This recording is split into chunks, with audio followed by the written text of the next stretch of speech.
Medicine இல்லாத பாடியா இருந்தா 1 மணி நேரத்துல ஆயிடும். கொஞ்சம் டிசீஸ் இருக்கிற பாடி, கேன்சர், இந்த HIV இது மாதிரி டிசீஸ் இருக்கிற பாடி எல்லாம் 1.5 மணி நேரம் சமைக்கிற 2 மணி நேரம் அந்த வெள்ளை அணுக்கள் உடம்புல இல்லைங்களா? அப்படிங்கும் போது அந்த மாத்திரை மருந்தை சாப்பிட அந்த உடம்பு ரொம்ப வீக் ஆயிடுது. அப்புறம் கிட்னி ஃபெயிலியர் ஆகும்போது உடம்பு பூரா உப்பு சத்து ஆயிடுது. அப்ப என்ன பண்ணும், இந்த பர்னர்ஸ் அந்த உடம்புல இருந்து வர நீர் அணைக்கும். அப்ப நாங்க மறுபடியும் 2 சிலிண்டர் போட்டு கொஞ்சம் ஃபோர்ஸ கூட்டி ஏற்றி கொடுக்கும் பட்சத்துல தான் அதை எரிக்க பார்ப்போம். ஒரு காட்டன் கிளாத் மட்டும் தான் போடுவோம். ஆமா, மத்தபடி அவங்க எத்தனை போடுறதுனாலும் எடுத்து நாங்க அந்த பக்கம் போட்டு நெருப்பு வச்சு பத்த வச்சிருக்கோம். எந்த மாதிரியான உடல் சீக்கிரமே எரிஞ்சு முடிஞ்சிடும்? குண்டா இருக்கிறவங்க கொழுப்பு சத்தா இருக்காங்க பாத்தீங்களா, அந்த கொழுப்பு அதுல அப்படியே அந்த மத்தாப்பு வரும் பாருங்க, பட்டாசு தீபாவளி மத்தாப்பு எப்படி வரும் அது மாதிரி அந்த கொழுப்பு அந்த எரியும் போது சத்தம் வராது. அதுல அப்படியே அந்த மத்தாப்பு எரியறப்ப ஒரு பொருள் வரும், அது மாதிரி அந்த கொழுப்பு இறங்கும் போது அந்த பாடி சீக்கிரம் பாயில் ஆகும். கை கால் இதெல்லாம் சீக்கிரம் எரிஞ்சிடும். இந்த முதுகு தண்டு உடம்பும் இந்த ஹார்ட் இதய பக்கம் மட்டும் கொஞ்சம் சீக்கிரமா ஆகாது. ஏன்னா உடம்புல எத்தனை அடி இருந்தாலும் மனுஷனுக்கு முதுகெலும்பு தான் ஆதாரம்.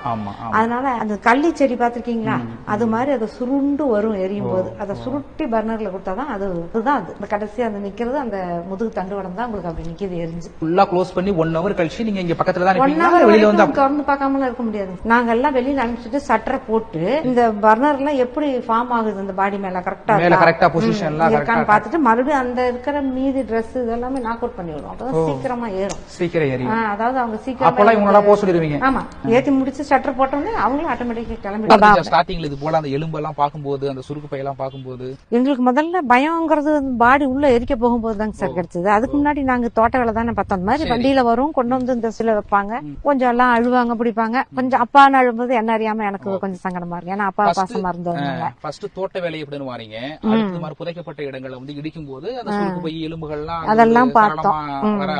பாக்க எங்களுக்கு ஒரு பயம் போயிடுச்சு. அப்ப பயம் போக ஆரம்பிக்குது. அதற்கு அப்புறம் பிணம் அந்த எரிக்கிற பணியில் உள்ளுக்குள்ள ஜென்ஸ் வேலை செஞ்சுட்டு இருந்தாங்க நாமக்கல் மையானத்துல.